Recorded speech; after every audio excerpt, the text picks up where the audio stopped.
Assalamu alaikum mai sauraro, barkanka da jimirin sake kasancewa da mu a cikin wannan tasha tamu mai albarka, inda ka ji cewa sa'o'i 6 da suka wuce Isra'ila ta shaida wa Majalisar Ɗinkin Duniya cewa dole duk Falasɗinawan da ke arewacin zirin Gaza su tsallaka zuwa kudancin cikin sa'o'i 24. Mai sauraro, in dai wannan ne farkon ziyartarka cikin wannan tasha tamu mai albarka, ka daure ka danna mana subscribing kana ka danna mana alamar ƙararrawa domin samun fitattun labaranmu da zarar mun ɗora.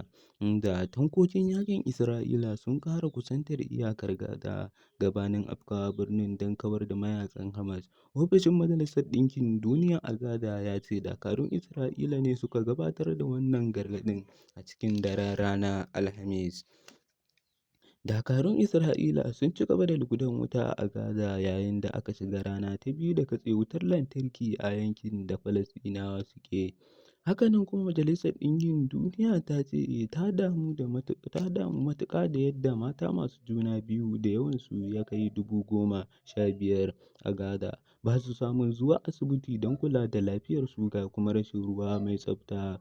Ma'aikatan lafiya sun ce mutane aƙalla 45 aka kashe yayin da ɗaya daga cikin har-haren ya rusa rukunin gidaje a Jabaliya. Wasu daga cikin mutanen da lamarin ya ritsa da su sun shiga gidajen ne don neman mafaka daga lugudan bama-baman.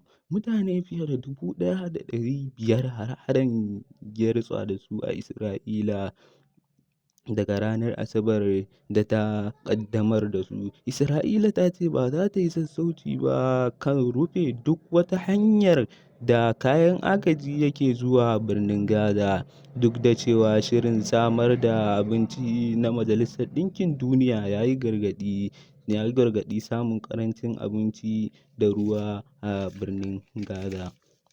Dr. Muhammad, babban likita ne a babban asibitin birnin Gaza na Al-Shifa, ya shaidawa BBC cewa ana cikin mawuyacin hali.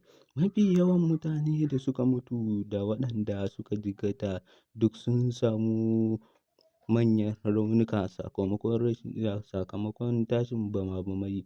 Mafi yawa sun samu rauni mai hatsarin gaske, wasu a kai, wasu a ciki, wasu a ƙirji.